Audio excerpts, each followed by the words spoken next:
How y'all doing? I'm back again. Thank you for tuning in again. I want to leave you with something else.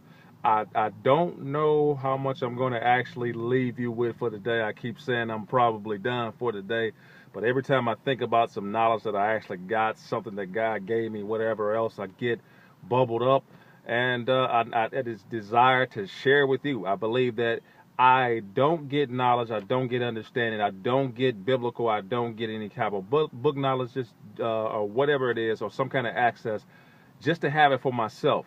I get it so that I can also understand it, either understand it and give it to you, or experience it and understand it and then give it to you as well. But to my point, I want to encourage you once again that not all is lost, not all is bad. It's all good. All you have to do is get with somebody that knows something, or use what you already have experienced, or use what it is that you actually want to use to get you free, whatever it is, book knowledge, whatever. Use that, and I guarantee you, if not good right now, you will be good in the near future, if not tomorrow, if not next month. My point, we all stress about finances, the lack thereof. Let me say it again: the lack of finances, or some cases, it's too much finances, and you got too many friends when you have too much finances. You have no friends when you have no finances. So whatever the case is, the point is, with finance, I want to deal particularly with the lack thereof. When you're lacking something, you automatically start paying attention to what you cannot get, what you do need, what your child needs, what your nephew needs, what your mother needs, father needs, friend needs, whatever. The point is, your emotions raise up high, and you begin to get stressed out. Again, your emotion raises high, and you get upset, stressed out because you cannot solve a problem. Let me point it out while I'm at it. Every problem is not a problem, so please don't try to take on every problem that you have. Some problems are supposed to be worked out with that person or individual.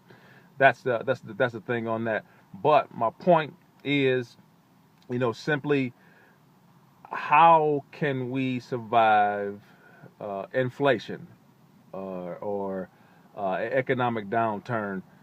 That's one of the main things. It seems like everybody has, something going on and something like that, and they can't really survive the money being squeezed out. I'll give you an example. I give you an example about the gas. Let's use gas right now. And then when you're dealing with gas, in the summer it could be high, in the winter it could be low, whatever, or they switch it around on you to go from state to state. One state got it at, let's say regular gas is at $2.50 in one state, but it's also $3.50 in another state. That usually stresses everybody out, especially if you're driving a car or something like that, and it's actually stressing you out. Personal expenses, child expenses, and things like that. That usually stresses us out.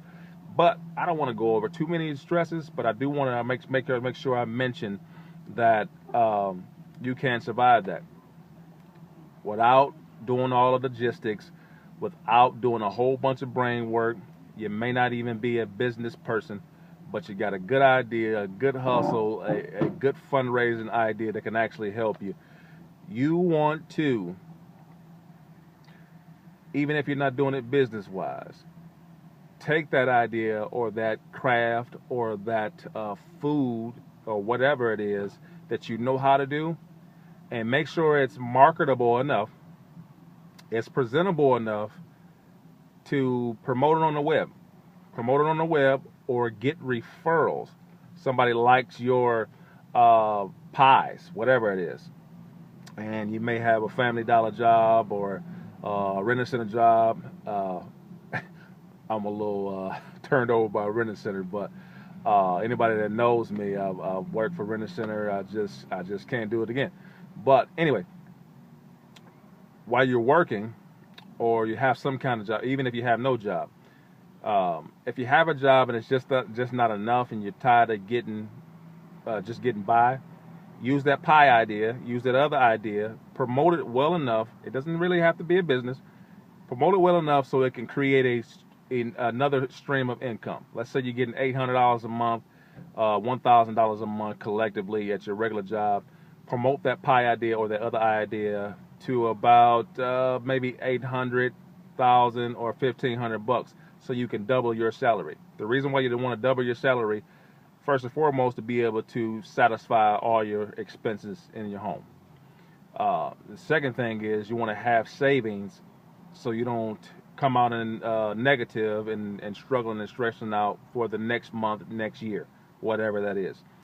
The other thing is we want to understand how money is made, and this is why this is so important, because how money is made in just America alone, it's a little tricky, and it's not favorable for everyone. I'm gonna say it again: how money is made here is not favorable for everyone. Couple of the points that how we make money here in America is by occupation, your job. If it's not making enough money, well, we're not getting by too well. The ability to do anything, get out and work, get out or even think, that affects how your money is made. Your type of drive. What I mean by drive, are you excited? Can you stay excited? Can you stand the test of times and continue to do what you do to make more money, to help you survive? Family connections. That is a great thing to way to make money, always, in my opinion, because if you got a good family connection, 9 times out of 10, you're not going to have to struggle and not have any money. Being in the right place in the right time, sometimes that comes out. You get an opportunity and it fell in your lap. You didn't have to do an interview. You didn't have to go talk to the client, and you got it for your business. Take it and take care of it. Take care of the good family connection, and take care of that time where you just ran into something at the right place in the right time and got some extra income. Take care of it, and make sure you reinvest it and save it. The real kicker is the age difference. You only got a certain amount of time between 35 and maybe 50 something, 55, somewhere in that area, whether you're going to continue to make $15,000 a year, $11,000 a year, or you're going to make maybe $100,000 a year.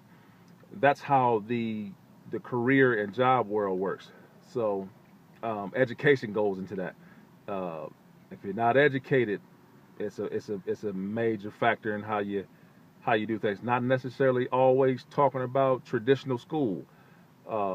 Definitely get your high school diploma, but sometimes we don't necessarily have to use college as a key to get more income. You can use college, and you can use an idea that you researched and did and put into action, and made more money for yourself and more money for your family. So, I'm giving you those keys of how the income is affected, because we need to understand that those factors are out there. You want to have many things going for you as much as possible, many type of ideas going for you as possible. Make sure one works. I always mention that when I'm talking about things like this. Make sure one thing is working first. Make sure it's working before you go to try to add another idea. But those are things. Be encouraged as much as always.